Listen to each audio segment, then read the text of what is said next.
I'm not trying to approach life with the fearlessness of a Marvel writer trying to pitch Bob Iger a new time travel plot idea. I like to answer questions and comments that I get from YouTube, so let's get to it. I don't think I understand it. I'm not sure I understand or getting the effect. Palm muting is fuzzy to me. Ah yes, palm muting, the guitar technique with the actual worst name because it misrepresents what it actually is in the actual title of the technique. You don't really use your palm, you use the side of your hand. First we're going to talk about is what palm muting actually is, okay? Number one thing I always think of is a way to dynamically take the volume and vibe of an acoustic guitar thing, chord progression down, right? So let's say we have like C major, 7, or like a D. This is everything is sustained.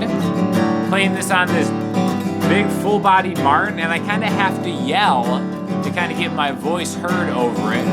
Enter the palm mute. So now everything is just so much more even. Everything's under control. I still have somewhere to go if I want to make it louder. I can kind of do that. I can bring it way down. And that all comes from palm muting, all right? Now again, it's really more like judo muting because you're judo chopping the bridge. Judo muting is probably an actually worse name for it that I just tried to coin right now. Probably not going to run with that. Anyways, what you do is you take the side of your hand and you hit the bridge pins and then go a little bit closer to the headstock, all right? Now, how far you go to the headstock really determines how deadly muted it is, okay? So I'm just going to focus on the E, A, D strings. Open, sustained, muted. As I go into the neck, now it just sounds like strings, right? Just dead strings. As I back up, there's a little bit of tone and a tiny bit of sustain opening up, all right? Now, what you may confuse with palm muting sometimes is actually selective muting with the fretting hand. Okay, so I'll do that C major chord again. Sustained. Palm muted. Selectively muted with the fretting hand.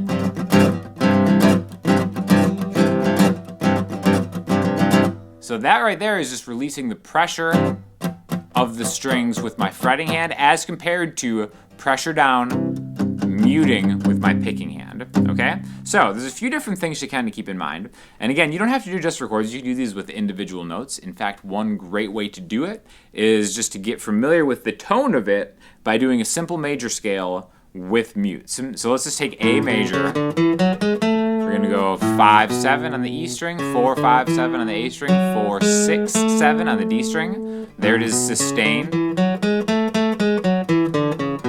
And then muted. Okay, you can kind of hear that. And especially on electric guitar, try it on acoustic or electric. But the sound of palm muted power chords is something that when I first started out, I had no idea how people were getting that sound. But palm muting comes in all shapes and sizes and forms through all sorts of music. So definitely practice that, practice it with that, and then practice it with chords in a rhythmic pattern. So what I mean by that is let's take that C major 7 chord that I love so much, 3, 3, 2, open, open, open, and then let's do something rhythmic like this. There's a combo of a few different things, okay? So it might sound kind of tricky, but this is what I think really unlocks the entire concept of palm muting and how I like to use it just as mostly an acoustic performer, right? So I've got 1, 2, and 3, and 1, 2, and 3, and 1, 2, and 3, and 1, 2, and 3, and. Okay, so the count is 1, 2, and 3, and over and over again. Okay, so there's 3 downstrokes and an upstroke. The numbers are downstrokes, and the word "and" is an upstroke. 1, 2, and 3, and 1, 2, and 3, and 1, 2, and 3. Now you'll notice that 1 is extremely dynamic for what you can do on an acoustic guitar because I'm actually attacking the strings and then muting it with the pick at the same time that I come down, right? So it's not a 1, 2, and 3, and. See how that's kind of messy when you do that? You get like extra string noise that you probably don't want. You can really clean that up by hitting the bridge when you come down. And the hard thing, I always say the hard thing is, you can't really tell by looking at a guitar player's hand unless they're exaggerating it, right? Because again, there's tone, and then muted. it's such a minuscule movement because the point of contact is my forearm to the body, and then it's really just kind of closing in on the bridge or letting off. So from this perspective, you can't even really see when I'm muted and when I'm not muted. So that's why it's tricky to kind of look at somebody's hands and always kind of see how they're palm muting it. But that's why it's worth talking about, right? So 1, 2, and 3, and 1, 2, and 3, and. Really do something like that. It doesn't have to be in 3. Again, if you're classy, you play everything in 3, which is, I feel like I have no choice but to play things in 3. 1, 2, and 3, and 1, 2, and 3, and. But that kind of really gives the vibe of like, So that's just a muted downstroke where I'm attacking the strings at the same time, and then also letting go with the pressure of my fretting hand. Just like that. See how it's like a quick stab. It's a jab. You're just hitting it. 1, 2, and 3, and. And then for the 2 and 3 and, you're just kind of maybe getting E, A, down, up. Or you can get E and A together, D and A together, because up muting palm strokes is something that a lot of people have a hard time with. So this is a good way because you're getting into the position. 1, 2, and 3, and 1, 2, and 3, and 1, 2. Switch the chord. E minor.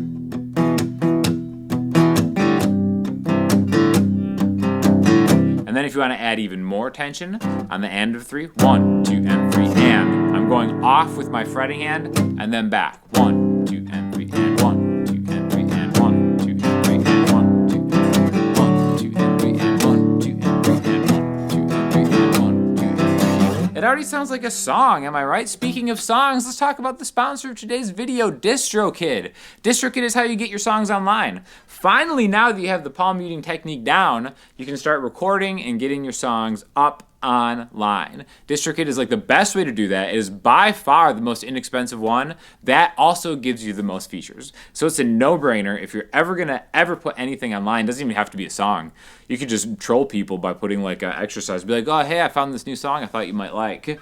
And then you just palm mute the major scale over and over again. You can put that online, put it on Spotify, send them a Spotify link, or even just recite a love poem, put that online, send them a Spotify link with some artwork on there that you just got generated from AI, and DistroKid's got you covered. So whether you're an ambitious singer-songwriter or just someone who wants to just troll and just send actual Spotify links that will work, DistroKid is the solution for you. I have a discount code in the description, so if you use my affiliate link, you get money off and you help your boy out. So check out DistroKid, best way to get your music up on Spotify, Apple Music, Amazon, all the other interesting ones like Deezer and Tidal that I don't even know who uses those. They also get put up there, so you definitely want to do that. And then continue your palm muting journey, all right? So the last thing I want to mention is palm muting the higher strings, okay? This is something a lot of people have a problem with too. So let's continue on with that like major scale thing. So, you know, the first 3 strings are kind of are easier because the side of your hand is going to cover that ground anyways there. It's when you get to the top strings that you want to really kind of come down. So the tricky part is, and the way you practice that by hitting those individual strings, is you'll notice that as you go down, your palm kind of shifts. Your palm doesn't shift. The side of your hand shifts. I can't even stop using the word palm. But now when I'm up here, muting the high E string, I'm actually getting closer to like the knuckle of where my pinky sits into my hand. And then as I come back, I'm slightly shifting back and forth. And then you're going to be like, well, what if I'm playing like full chords? Guess what? You just mute the higher strings with your actual fretting finger and then just palm mute the lower parts of the strings. And that's really going to help you out. So don't worry so much about the higher strings at first, because as you get more selective with the strings that you're able to hit, you'll notice that you're just naturally going to kind of shift down with the angle of how your wrist is allowing the side of your hand to really choke off and hit those strings. So hopefully that helps you. Let me know if there are any other questions, because I think palm muting is somebody that everybody should have down. It changed my entire thought about song structure. Maybe like, all right, the verses I'm going to keep down, and then I'm going to build up into a chorus, which Which, especially in today's day and age, where like usually for new pop songs especially, it's just the same chord progression over and over again. Acoustic representations of those songs, you need some kind of dynamic way to play it just solo, because so much of it is dependent on the actual production and arrangement of, you know, bringing things in and out. So when you can palm mute it or play it sustained, you have all your volume control and arrangement tools built into the instrument. I have a like-hate relationship with your channel. I need to pause right here. Not a love-hate, like-hate. So even like the first sentence is a little bit salty. Can't even go so far to say that the opposite end of his spectrum for how he views my channel is love-hate. It's just a like-hate. I have a like-hate relationship with your channel. Like the content some of the time, but the constant swallowing you do, as if a flood is going to emanate from that gob of yours, is off-putting, as is that overly pretentious-sounding American Floridian voice. Almost hitting Californian Valley Girl status. Any chance you could present yourself in a less obnoxious and narcissistic tone? Do I swallow too much? I feel as if I'm swallowing the appropriate amount of time that is necessary for me to continue breathing and speaking. I also like the, it's not the first time someone's called me a narcissist on the internet in a free educational video. Like, I love that. Oh, this narcissistic YouTuber. I do think anytime somebody sees a person online that has confidence, they're like, oh, so full of himself, so full of herself. What a narcissist. Tone it down. Have some respect. Be as depressed as the rest of us. Your attitude is so effing annoying, but seriously, this video is so good. This is exactly how I learn things correctly, just as basic as possible, with a bit of solid logic. I can't tell if this is more or less salty than the last one, because I feel like this is a love-hate relationship. This is how you show love with your hate, not like and hate. I really enjoy whenever Banana Blondie is on. Well, you're in luck, because I have a new business idea that I'm gonna pitch her right now.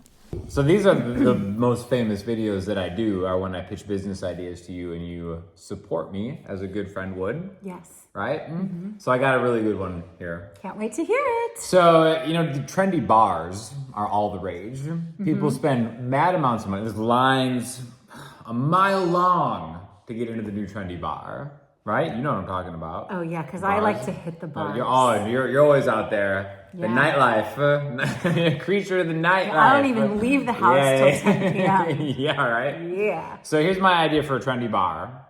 Okay? It's called The Oracle. I like the name. All right, so far so good. Mm-hmm. And the trick is, instead of bartenders, there are just small children that serve you drinks and also give you advice and wisdom.